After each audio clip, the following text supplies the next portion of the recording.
Welcome to simple guide channel. আজকের ভিডিওটি অত্যন্ত গুরুত্বপূর্ণ। যেরকম তোমরা থাম্বনেলে দেখছো, আমাদের বিখ্যাত গায়ক, সুরকার, মিউজিক কম্পোজার বাপ্পি লাহিড়ী সম্পর্কে বায়োগ্রাফি বা প্যারাগ্রাফ কিন্তু আমরা আজকে লিখব।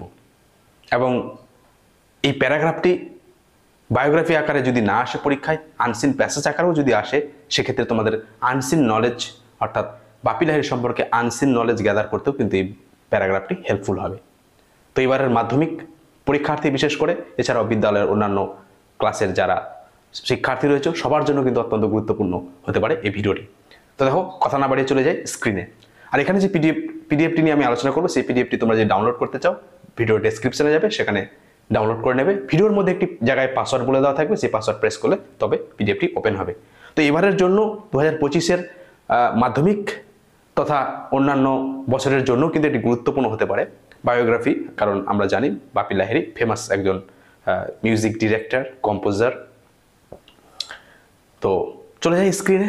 বায়োগ্রাফির কোশ্চেনটা কিভাবে থাকবে, কিভাবে আউটলাইনটাকে কাজে লাগিয়ে আমি বায়োগ্রাফি লিখব, আর এবারে 2025-এর জন্য অত্যন্ত গুরুত্বপূর্ণ বায়োগ্রাফি কি কি, বা ওভারঅল বায়োগ্রাফি জীবনপঞ্জি তোমাদের যদি ক্লাস 10 বা অন্যান্য শ্রেণীর ক্ষেত্রেও যদি এসে থাকে, তাহলে কি কি বায়োগ্রাফি এবারের জন্য গুরুত্বপূর্ণ, বা অল টাইম যেগুলো আমরা বায়োগ্রাফি আমাদের তৈরি হয়ে থাকা দরকার। এই চ্যানেলের প্লেলিস্টে যাও, প্রচুর বায়োগ্রাফি ভিডিও কিন্তু রয়েছে।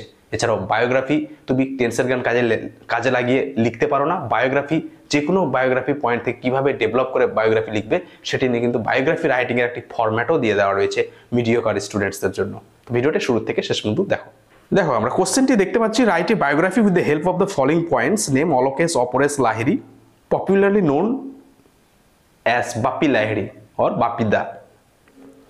Next, parents অপরেশ লাহিড়ী, মাতা হচ্ছে Bansari Lahiri, place of birth Jalpaiguri, West Bengal, 27th November 1952.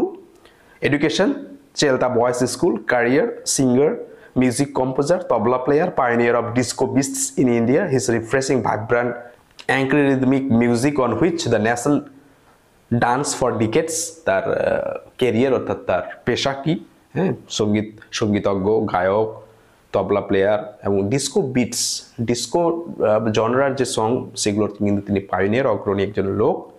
Next, awards কি পেয়েছেন? Nominated many times for Filmfare award, lifetime achievement award, death 15th February 2022, critic care hospital, Mumbai.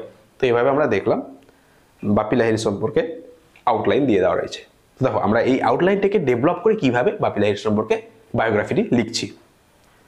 Famous musician Bappi Lahiri, আমরা জানি যে আমি যে কোনো বায়োগ্রাফি লিখি, সেটা এপিজে আব্দুল কালাম হোক আর সত্যজিৎ রায় হোক, যে আমাকে সুন্দর করে একটা টাইটেল দিতে হয়। তো টাইটেল দেওয়ার পর মানে আমার বায়োগ্রাফিটার টাইটেল, যার সম্পর্কে আমি লিখবো, এবং পুরোটাই ক্যাপিটাল লেখার চেষ্টা করব।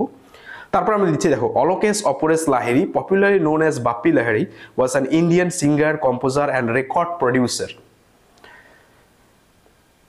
অলোকেশ অপরেশ লাহিড়ী অরিজিনাল নাম, হ্যাঁ, আসল নাম, যিনি সমধিক পরিচিত বাপ্পি লাহিড়ী নামে।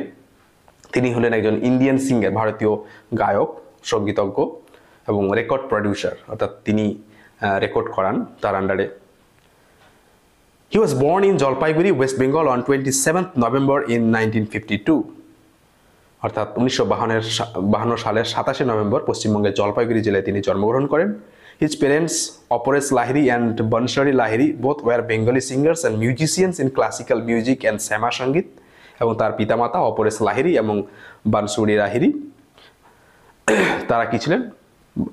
বাঙালি গায়ক ছিলেন, এবং তারা কিন্তু ক্লাসিক্যাল মিউজিক, ধ্রুপদ যে সঙ্গীত এবং শ্যামা সঙ্গীত, সেখানে কিন্তু তারা পারদর্শী ছিলেন। He had his education from চেলতা বয়েজ স্কুল, কলকাতা। তিনি তার শিশুকালে মানে তার শিক্ষা লাভ করেন কলকাতার চেলতা বয়েজ হাই স্কুল থেকে। He began to play the tabla at the tender age of 3, মাত্র 3 বছর বয়স থেকে কিন্তু তবলা বাদক হিসাবে তিনি তার শুরু করেন।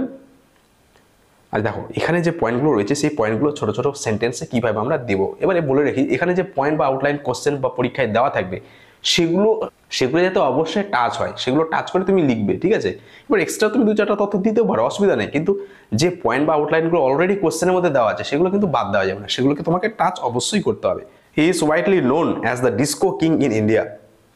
তিনি ভারতে কি হিসেবে পরিচিত? ব্যাপকভাবে পরিচিত ডিস্কো কিং, অর্থাৎ ডিস্কো জনরার, অর্থাৎ ডান্সের যে গান সেগুলো কিন্তু কিং রাজা। Bappi Lahiri was the most popular music director in the 1980s due to his famous compositions for films such as Disco Dancer। 1980-র দশকে তিনি কিন্তু পপুলার ফেমাস হন তার সঙ্গীত স্রষ্টার জন্য, বিশেষ করে ডিস্কো ডান্সার এই ফিল্মটাতে তিনি যে গান করেছিলেন তারপর থেকে। He has also worked with renowned singers like Lata Mangeshkar and Asha Bhosle, Mohammad Rafi and Kishore Kumar। বিখ্যাত গায়ক গায়িকা যেমন লতা মঙ্গেশকর, আশা ভোসলে, মোহাম্মদ রফি এবং কিশোর কুমার, তাদের সাথেও তিনি কিন্তু কাজ করেছেন। He was greatly influenced by American musician Elvis Presley. Elvis প্রেসলির দ্বারা তিনি কিন্তু গভীরভাবে প্রভাবিত হয়েছিলেন এবং আমরা পরবর্তীতে জানি কিন্তু এলভিস প্রেসলির দ্বারা এতটাই তিনি প্রভাবিত হয়েছিলেন যে তার পোশাক, তার অলংকার প্রীতি, মানে বিভিন্ন ধরনের, তোমরা জানো যে অলংকার, সোনার অলংকার, এগুলো সব পড়তে কিন্তু ভালোবাসতেন বাপ্পি লাহিড়ী। এটা কিন্তু এলভিস প্রেসলির কাছ থেকে তিনি অনুপ্রাণিত হয়ে এই জিনিসটা করেছেন।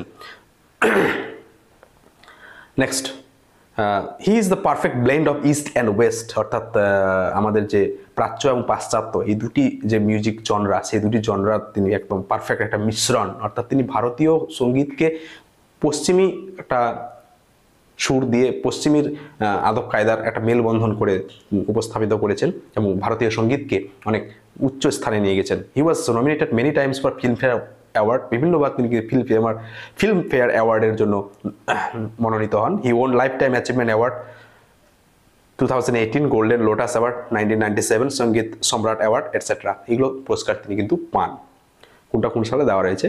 Bappi Lahiri diet of obstructive sleep apnea and post-COVID-19 complications in Mumbai on 15 February 2022 at the age of 69। মাত্র 69 বছর বয়সে, মানে 69 বছর বয়সে 2022-এর 15 ফেব্রুয়ারি মুম্বাইয়ে কিন্তু মারা যান নিদ্রা সংক্রান্ত কিছু সমস্যা এবং কোভিড-19-এর যে পোস্ট কোভিড কমপ্লিকেশনস, সে সময় তোমরা জানো যে কোভিড হয়ে যাওয়ার পর যে জটিলতাগুলো দেখা যাচ্ছিল যারা সাধারণত বয়স্ক, সে সমস্ত সমস্যার কারণে তিনি কিন্তু মারা যান 69 বছর বয়সে। His death is a great loss for his fans across the world, এবং তার এই মৃত্যু তার যে সারা বিশ্বে যে ফ্যান্স রয়েছে, অনুরাগী রয়েছে, তাদের কাছে একটা কিন্তু বহুল ক্ষতি, ব্যাপক ক্ষতি।